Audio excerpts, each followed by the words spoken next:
Bom dia, mais uma manhã com Deus, priorizando a palavra de Deus. E nesta manhã do dia 19 de outubro, nós vamos meditar de Mateus, do capítulo 8 ao capítulo 11. Que a paz do Senhor encha o teu coração nesta manhã.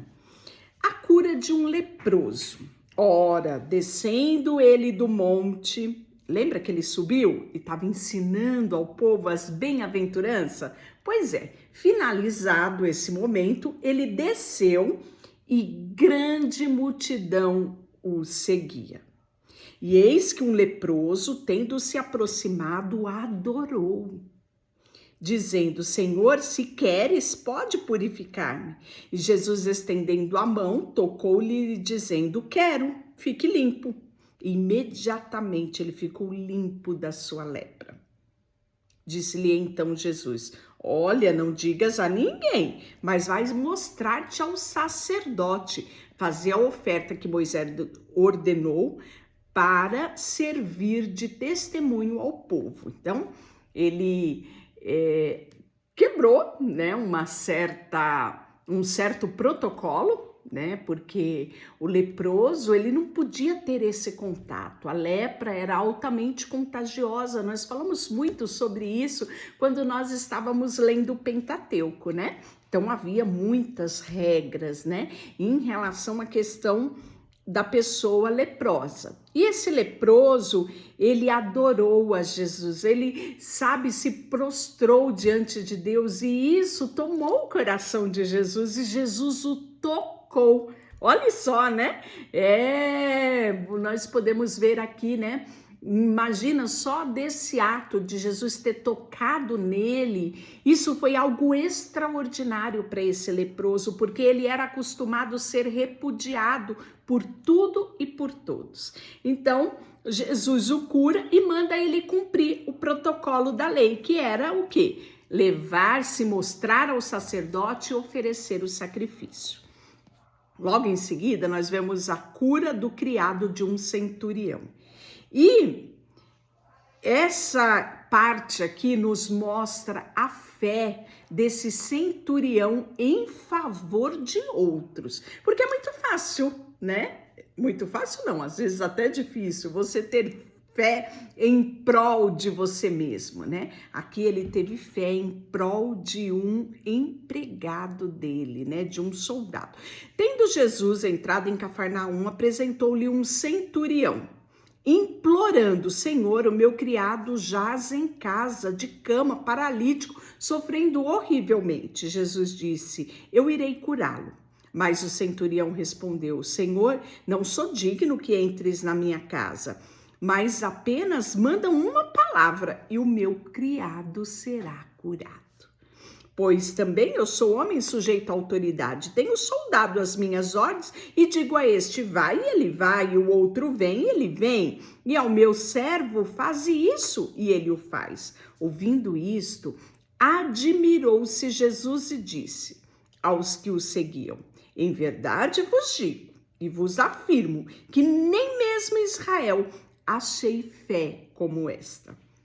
Digo-vos que muitos virão do Oriente e do Ocidente, tomarão lugares à mesa de Abraão, Isaque e Jacó no reino dos céus, ao passo que os filhos do reino serão lançados para fora nas trevas, e ali haverá choro e ranger de dente. Então disse Jesus ao centurião: vai-te e seja feito conforme a tua fé. E naquele mesma hora o servo ficou curado, né? Então, esse centurião aqui, nós não estamos falando de um judeu, né? Ficou claro, né, na exposição aqui de Jesus. Era um capitão, né, um soldado romano que tinha na sua patente, né, chamava-se de centurião, porque ele cuidava, ele era responsável por 100 soldados, ele representava a autoridade do imperador, né? Então você vê como ele era um homem importante, mas um homem de fé e um homem misericordioso, porque ele vai até Jesus pedir por um empregado dele, por um servo dele, né? E isso admirou muito a Jesus. Aí nós estamos vendo logo em seguida a cura da sogra de Pedro, né? Aqui nos mostra que Jesus, ele frequentava a casa dos seus discípulos, né? A parentela dos discípulos. E ele chega na casa de Pedro e ele vê que a sogra deste estava acamada e ardendo em febre. E Jesus tomou-a pela mão e a febre a deixou. Ela se levantou e começou a servi-lo, né? E em Mateus 8 fala de muitas outras curas, né? E Jesus, ele vai colocar à prova sempre aquele que o segue. E logo depois disso, nós vamos ver Jesus acalmando a tempestade. É um texto também bastante conhecido, né? Entrando ele no barco, seus discípulos o seguiram. E eis que sobremodo no mar uma grande tempestade, de sorte que o barco era varrido pelas ondas. Entretanto, Jesus dormia. Estava cansado, né? De estar lá no monte ensinando, pregando, curando, né? Então nós podemos ver que Jesus, ele era homem ali, né? Era Deus conosco, não é? Como diz a profecia, ele era Deus conosco, Emanuel, mas ele estava limitado ali num corpo humano que comia, bebia, sentia sono, cansaço, e ele aproveitou esse tempo aqui para dormir. Os discípulos vão acordá-lo clamando: Senhor, salva-nos, senão perecemos. E perguntou-lhe então Jesus: por que sois tímidos, homens de pequena fé? Né? Nós podemos ver que ele também fala a respeito disso lá em Mateus 14:31, né? Advertindo sobre a pequenez da fé de muitos. E levantando-se, repreendeu os ventos e o mar, e fez grande bonança, calmaria. E maravilhavam-se os homens, dizendo: quem é este, que até os ventos e o mar lhe obedece? Né? Então, eu acredito que era um descortinar, até mesmo para os discípulos, saber a dimensão do poder que estava sobre Jesus. E nós vamos ver a cura de 2 endemoniados de Gadareno. Ele chega na terra dos Gadarenos, né? E veio ao encontro dele 2 endemoniados, saindo dentre os sepulcros, a tal ponto furiosos que ninguém podia passar por aquele caminho. E eles gritavam: que temos contigo, ó Filho de Deus? Vieste atormentar-nos antes do tempo?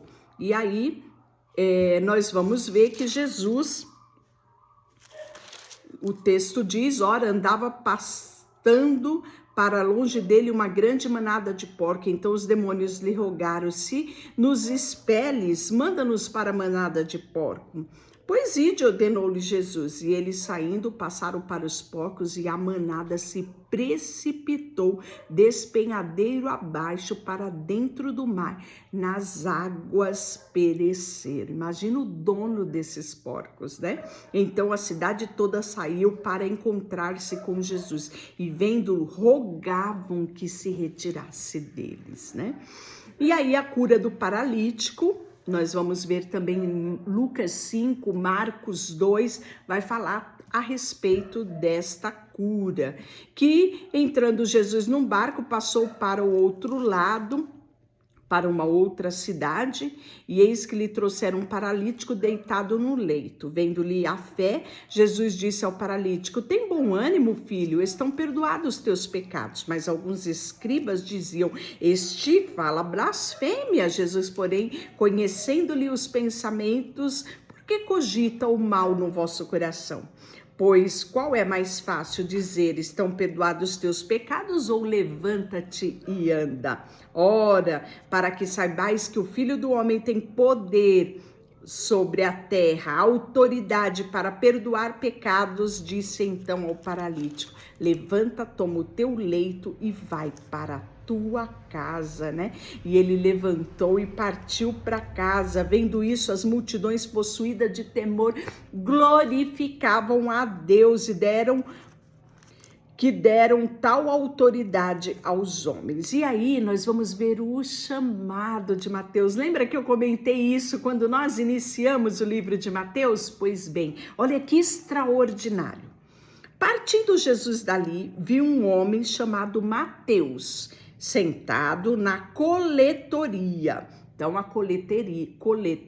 coletoria era um órgão, né, do Império Romano que fazia o recolhimento dos impostos. Então, era uma secretaria da Fazenda, né? Quem trabalhava ali no balcão? Mateus, né? E Jesus passa bem de frente dessa repartição pública. E aí nós podemos ver que Jesus disse para ele: segue-me. Sabe o que aconteceu? Ele se levantou e o seguiu. Simplesmente assim. Essa disponibilidade, esse desprendimento de Mateus me constrange muito, sabe? É um texto aqui que eu paro assim para pensar que não era para qualquer um trabalhar numa coletoria, né? Ser empregado do Império Romano, né? Hoje, vamos dizer, semelhante a um concurso público da Secretaria da Fazenda. E a gente sabe, né, que nós seres humanos buscamos a estabilidade financeira, né? Um emprego bom. Será que naquela época era diferente? Mas a verdade que nos mostra a palavra, que quando Jesus olhou para Mateus e deu a ele a ordem, segue-me, ele não tinha outra coisa a fazer senão segui-lo. Então hoje eu quero, sabe, na leitura de hoje, que você medite a respeito disso, né? Desse desprendimento de Mateus, né? E vamos continuando, Jesus come com os pecadores e ele é duramente recriminado, né? Depois ele vai falar sobre o jejum ainda no capítulo 9, vieram depois os discípulos de João e lhe perguntaram por que jejuamos nós e os fariseus, muitas vezes os teus discípulos não jejuam? Respondeu-lhe Jesus. Pode acaso estar triste os convidados para o casamento enquanto o noivo está com ele?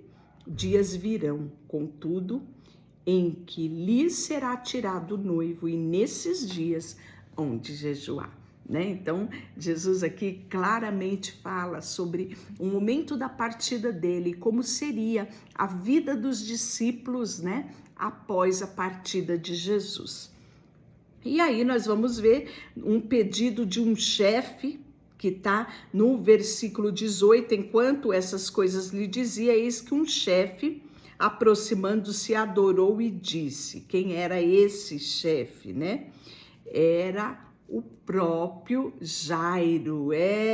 Nós vamos ver que Marcos 5:21, Lucas 8:40 vão detalhar muito bem esse momento aqui, né, onde Jairo busca em Jesus a cura para a sua filha enferma, né? E aí, consequentemente, junto com esse texto, nós temos uma mulher, né, que vai até Jesus porque ela sofria de um fluxo de sangue, uma hemorragia que atormentava ela há muito tempo. E ela vai e toca na orla das vestes de Jesus e ela é curada. Jesus sente que dele saiu o poder e ele argumenta com esta mulher e no final, sabe o que ele diz? Tem bom ânimo, filha, a tua fé te salvou. E desde aquele instante a mulher ficou sã.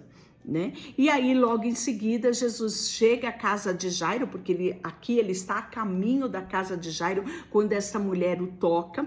Ele chega à casa de Jairo, a notícia é que a menina já estava morta, mas Jesus entra apenas com os seus discípulos e os pais da menina e nós vamos ver que Jesus ressuscita, né? a filha de Jairo. Depois nós temos ainda tantas curas, a cura dos 2 cegos, do mudo endemoniado, né? E nós vamos ver que Jesus ele ia fazendo aquilo, né?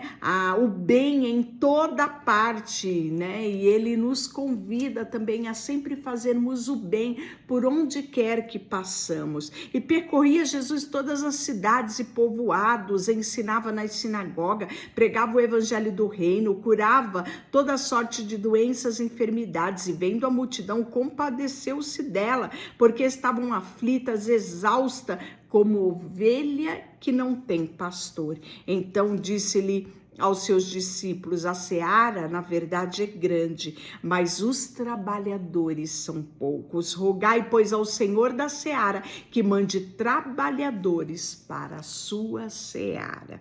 Capítulo 10, nós vamos ver a escolha, né, dos 12 discípulos. Vimos recentemente agora a escolha em separado de Mateus, né? Porque é o próprio autor do livro, então ele deu um ênfase ao momento particular dele com Jesus, o chamamento dele, mas no capítulo 10 vai relatar, né, o nome dos 12. Então vamos lá, dizendo quais são esses. Primeiro foi Simão, de sobrenome Pedro, André, o seu irmão, Tiago, filho de Zebedeu, e João, seu irmão, Filipe, Bartolomeu, Tomé, Mateus, o publicano, Tiago, filho de Alfeu, e Tadeu, Simão, o zelote, e Judas Iscariotes, que foi quem traiu Jesus, né? Deus, ele vai trazer a instrução a esses discípulos a respeito de uma missão que foi dada a ele. A esses 12 enviou Jesus, dando-lhe as seguintes instruções: não tomeis rumo aos gentios, nem entreis na cidade dos samaritanos, mas de preferência procurai as ovelhas perdidas da casa de Israel. E à medida que seguirdes, pregai que está próximo o reino do céu. Curai enfermo, ressuscitai mortos, purificai leproso, expeli demônios, de graça recebeste, de graça dai. Não vos provereis de ouro, nem de prata, nem de cobre nos vossos cintos, nem de alforje para o seu caminho, nem de 2 túnicas, nem de sandálias, nem de bordão, porque digno é o trabalhador do seu alimento. E em qualquer cidade ou povoado que entrardes, indagai quem neles é digno, e ali ficai até vos retirardes. E ao entrardes na casa, saudai-a. E com efeito, se a casa for digna, venha sobre ela a vossa paz. Porém, não o for, tome por vós outros a vossa paz. E se alguém não vos receber, nem ouvir as vossas palavras, ao sairdes daquela casa ou daquela cidade, sacudi o pó dos vossos pés. E em verdade eu vos digo que menos rigor haverá Sodoma e Gomorra no dia do juízo do que aqueles daquela cidade, né? Então, nós vamos ver que Jesus vai dar mais algumas admoestações, né? Eis que vos envio como ovelhas para o meio de lobos. Sede, portanto, prudente como a serpente e simples como a pomba. Acautelai-vos dos homens, porque vos entrarão aos tribunais e vos açoitarão nas suas sinagogas. Por minha causa, sereis levado à presença dos governadores e reis, para lhes servir de testemunho, e eles e os gentios. E quando vos entregardes, não cuides em como ou que haveis de falar, porque naquela hora vos será concedido o que haveis de dizer, né? Então Jesus traz ali a realidade dessa missão, que eles sim sofreriam o dano de serem discípulos de Jesus, a discriminação, né? Seriam, na verdade, colocado à prova o seu amor por Jesus, né? E aí Jesus também fala para eles, né, o poder e a autoridade que era liberado sobre a vida deles, né, e que eles não deveriam temer, que até mesmo ao abrir da sua boca, haveria sim a palavra certa no momento certo. E essa mesma orientação Jesus dá para nós nos dias de hoje, né, apenas segui-los e ele lhe conduzirá os nossos passos, né. Capítulo 11, Jesus ele continua pregando nas cidades, quando ele dá essas instruções aos 12, né, ele parte dali para ensinar e pregar nas cidades dele. Nós vamos ver que até mesmo João Batista vai ter um momento que manda um dos seus discípulos encontrar com Jesus e fazer a ele algumas perguntas, né? E qual é o relatório que Jesus presta ao discípulo de João Batista para que leve essa notícia a João Batista? Sabe o que é? E Jesus respondendo diz: ide e anunciai a João o que estáis ouvindo e vendo. Os cegos veem, os coxos andam, os leprosos são purificados, os surdos ouvem, os mortos são ressuscitados e aos pobres está sendo pregado o evangelho, né? Então, imagina o coração de João Batista quando recebeu todas estas notícias, né? E aí nós vamos ver que Jesus ele vai dar testemunho de João Batista, né? E ele vai falar algo muito importante que precisamos lembrar sempre nos dias de hoje. Desde os dias de João Batista até agora, o reino dos céus é tomado por esforço e os que se esforçam se apodera dele. Então nada é fácil. A vida nossa como cristãos, como os discípulos de Jesus, não vai ser fácil, mas Jesus nos dá a segurança de que, findando o nosso labor, estaremos com Ele nos céus. Deixa eu orar por você, Senhor, nesta manhã, colocamos diante de Ti o nosso coração, a nossa vida, tudo que temos e tudo que somos, em nome de Jesus. Amém. Deus te abençoe.